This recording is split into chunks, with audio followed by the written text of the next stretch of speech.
Assalamualaikum warahmatullahi wabarakatuh ya. Ketemu lagi dengan TV Lebaran, TV-nya orang yang butuh hiburan. Kali ini seperti biasanya kita akan melaksanakan salah satu ekspedisi hiburan dari TV Lebaran, yaitu ekspedisi alam. Ekspedisi ini biasanya kita lakukan di alam terbuka atau alam bebas dengan cara mengunjungi tempat-tempat yang menarik atau tempat-tempat yang bikin terkesan bagi TV Lebaran. Dan kali ini kita akan mengunjungi sebuah tempat yang di sana terdapat sebuah jejak dari salah satu Raja Jogja yang menurut TV Lebaran sangat bikin terkaget-kaget ya, atau bahasa Jawanya gumun. Karena lokasi jejaknya ini sangat jauh dari Keraton Jogja dan begitu tersembunyi dan jarang orang yang tahu juga. Dan nama lokasi ini adalah Sendang Banyu Temumpang. Disinilah dahulu terdapat sebuah pesanggrahan peninggalan dari Raja Jogja yang kedua, yaitu putra dari Pangeran Mangkubumi sekaligus pendiri kota Yogyakarta. Raja yang kedua Jogja tersebut adalah Sultan Hamengkubuwono yang kedua. Beliau ini lahir pada tanggal 7 Maret 1750 dan wafat tanggal 3 Januari 1828. Jadi kira-kira kalau dihitung mundur 200 tahun yang lalu, di sanalah terdapat bangunan megah yang dapat melihat keindahan dari kota Yogyakarta dari ketinggian. Yuk kita ekspedisi aja langsung lokasinya ya. Kira-kira kita akan menemukan apa di sana, atau malah kita dapat menemukan sebuah misteri yang belum terungkap di sana. Oleh sebab itulah, jangan pindah channel Anda, tetap di TV Lebaran. Nah inilah teman-teman, kita sudah sampai di lokasi Banyu Temumpang, dan konon dahulu kala di sini itu terdapat sebuah pesanggrahan ya. Ya kalau bahasa ngetrennya itu ya kayak villa-villa ya. Kalau kita melihat para wisatawan itu menuju atau bersinggah di tempat wisata itu, pasti mereka ada yang kayak bertempat tinggal di situ sementara. Begitu pula yang namanya pesanggrahan ini adalah villa-villanya para raja di masa lalu. Nah ini saya akan melangkah detik demi detik, langkah demi langkah untuk mengitari lokasi ini, mencari jejak-jejak masa lalu yang ada di sini. Dan lokasi ini memang bikin saya adalah bikin kaget-kaget ya, terkaget-kaget atau bahasa Jawanya itu gumun. Karena apa? Karena di lokasi yang sangat jauh dari pusat pemerintahan Mataram di masa lalu, dan tempat ini juga begitu delik ya. Tapi ternyata di sini terdapat bangunan megah peninggalan Raja Mataram di masa lalu. Nah ini teman-teman, saya mengais-ngais dan saya melihat sebuah benda di pinggir-pinggir bukit ini, dan itu saya lihat itu adalah jejak-jejak masa lalu yang terdapat di sini yang belum dimunculkan atau diambil ya. Itu kemungkinan menurut TV Lebaran adalah kayak sebuah umpak ya. Jadi sebuah tempat menaruh tiang kayu atau tiang bangunan dari pesanggrahan ini. Nah ini teman-teman ya, saya mengitari di lokasi ini, saya mencari, mengais-ngais, kita cari yang delik-delik ya. Karena kan TV Lebaran itu kalau mengekspedisi itu sampai ke akar-akarnya, jadi sampai ke delik-delik ya. Nah, ini teman-teman, saya menemukan sebuah batu bata. Kalau saya lihat sih batu batanya memang ukurannya kecil ya, tapi kalau dilihat dari gambarnya itu memang kayak goresannya itu goresan masa lalu. Nah ini teman-teman, di sini juga ada bekas-bekas kayak sebuah bangunan atau tembok ya yang masih tersisa dan masih juga agak tertata, dan kemungkinan besar inilah jejak-jejak dari pesanggrahan dari Banyu Temumpang ini ya. Nah ini teman-teman ya, bagaimana kita bayangkan 200 tahun yang lalu ya, waktunya itu sudah lama, 200 tahun yang lalu, di tempat yang agak delik-delik seperti ini terdapat sebuah bangunan megah peninggalan dari Raja Yogyakarta di masa lalu. Dan kemungkinan besar pada zaman dahulu kala ini, yang tempat yang saya tunjuk-tunjuk ini dahulu kala itu sangat mungkin agak terbuka. Jadi jika kita duduk-duduk di pesanggrahan ini dapat melihat keindahan Yogyakarta dari atas perbukitan ini atau dari atas pesanggrahan ini. Nah, inilah teman-teman ya, ini ini sumber airnya. Jadi pesanggrahan itu mesti ada sumber airnya ya, karena kan sumber air ini juga sebagai sumber kehidupan juga. Jadi seandainya di sini itu ada pesanggrahan terus tidak ada sumber airnya, lah bagaimana nanti mungkin minumnya, mandinya dan lain sebagainya. Kalau zaman dahulu kan yang namanya alam itu menjadi faktor penting ya.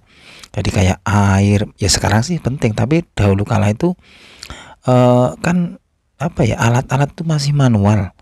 Kalau sekarang kan misalnya kita tidak bisa buat sumur, ada sumur bor. Tidak ada air ya kita masih bisa beli. Kalau dahulu ya kita mengandalkan alam ya.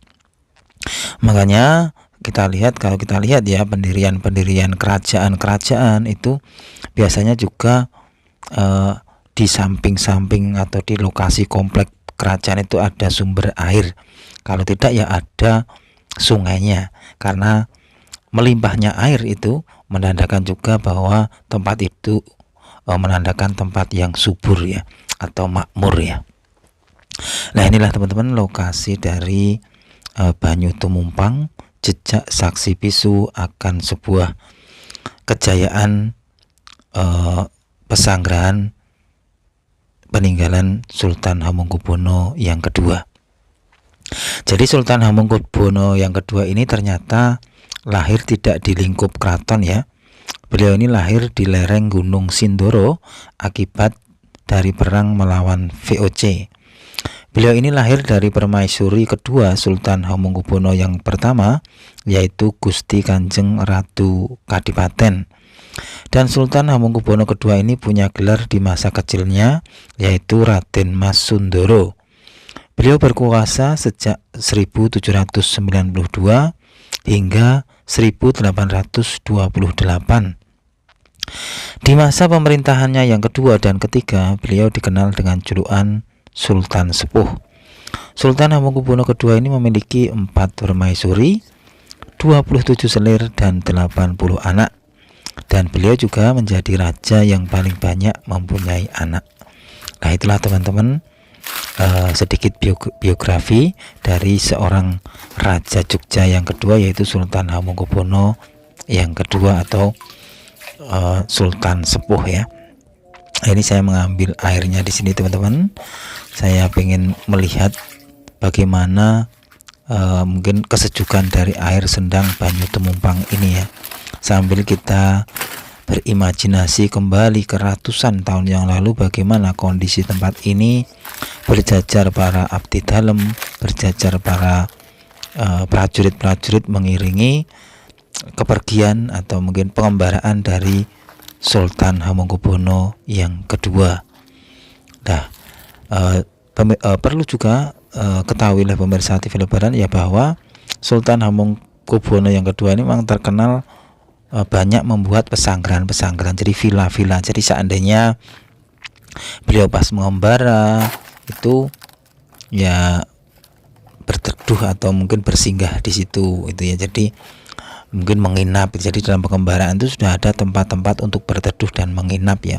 Nah, ini teman-teman yang saya tunjuk-tunjuk hamparan ini, itu kemungkinan besar menurut TV Lebaran di masa lalunya itu disinilah terdapat sebuah pesanggrahan yang tinggi. Terus kita dapat melihat secara langsung bagaimana keindahan atau bagaimana keadaan Yogyakarta dari ketinggian. Jadi seandainya ada musuh juga akan tahu, jika ada tanda-tanda alam juga akan tahu dilihat dari sini ya.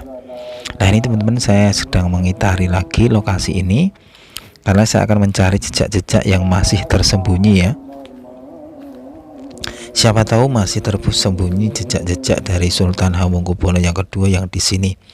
Jadi sekali lagi lokasi ini bikin terkaget-kaget ya, karena tempat ini jarang orang yang tahu. Dan ini teman-teman, bener kan kalau di Lebaran itu kalau mengekspedisi sampai delik-delik nih, delik-delik di di sekitaran pohon pepaya atau daun pepaya nih yang menutupi jejak-jejak batuan yang ada di sini. Nah ini teman-teman, inilah batuan-batuan saksi bisu akan kejayaan dari pesanggrahan ini. Ini masih tertutupi oleh daun-daun pepaya ya. Jadi bagaimana kita bayangkan dahulu kala sebuah pesanggrahan yang ditempati seorang raja, pemimpin dari wilayah ini ya. Nah ini teman-teman, saya juga menemukan sebuah batuan, tapi kalau dilihat dari struktur waktu, imajinasi waktu, ini kayaknya batuan-batuan yang masa kini ya. Jadi dibentuk ya, kayaknya sih seperti itu kalau menurut TV Lebaran ya. Tapi batuan yang tua itu sebenarnya yang ada di sini nih. Nih kita akan menuju ke sana nih. Dan di sini saya juga melihat sebuah batuan di atas, dan ini kayaknya juga belum diturunkan ya. Nah itu yang saya tunjuk, itulah yang benar-benar menurut TV Lebaran adalah saksi bisu akan kejayaan masa lalu dari pesanggrahan ini. Nah ini teman-teman, saya mendemek-demek, meraba-raba, karena di sini TV Lebaran betul-betul ya kaget-kaget ya, terkaget-kaget ada sebuah benda yang masih posisinya itu masih, menurut TV Lebaran posisinya itu masih original di sini dahulu kala itu. Jadi nggak dipindah-pindah, ini masih menempel di perbukitan ini. Jadi kemungkinan besar dulu bentuknya pesanggrahan itu ada di kayak tinggi ya, di tinggi ya. Ini kan kalau menurut TV Lebaran kan ini sudah kayak dipangkas ini batuan-batuannya ya. Jadi dahulu kala itu kemungkinan posisinya masih di tinggi, di lereng gitu. Lah ini yang saya sentuh ini dari strukturnya itu juga, inilah sebenarnya batu-batuan yang masa lalu ya. Betul-betul kalau dilihat dari struktur dan imajinasi waktunya, itu batuan-batuan masa lalu yang betul-betul bikin terharu, karena ratusan tahun yang lalu batu-batu itulah yang menjadi saksi bisu akan kejayaan dari pesanggrahan Sultan Hamengkubuwono yang kedua. Wah, seandainya saya jadi raja ya, ini saya akan bangun kembali untuk mengenang kenangan masa lalu dari pesanggrahan ini. Nah inilah teman-teman ya, semoga aja nanti Gubernur Yogyakarta juga kesini gitu ya. Ya itu aja teman-teman laporan dari TV Lebaran kali ini. Saya sudah meliput, mengelilingi full dari lokasi ini, jejak dari seorang raja Jogja yang pernah membuat atau pernah mengukir sejarah di lokasi ini. Lokasi yang sangat delik sekali, lokasi yang sangat jauh dari pusat pemerintahan Mataram di masa lalu. Itu aja ya teman-teman, iktibar apa yang dapat kita ambil. Sekali lagi bahwa sejarah tetaplah akan menjadi sejarah, dan sejarah akan menjadi ukiran untuk generasi berikutnya, dan kita pun juga akan menjadi sejarah pula bagi anak cucu kita. Ya itu aja ya teman-teman. Sekali lagi jangan lupa juga like dan subscribe channel ini agar kita bisa belajar bersama, kita bisa dapat silaturahmi bersama, dan kita juga dapat mengambil iktibar bersama. Semoga liputan ini dapat ibaratnya dapat menjadi hiburan baik lahir maupun batin kepada pemirsa TV Lebaran. Wassalamualaikum warahmatullahi wabarakatuh.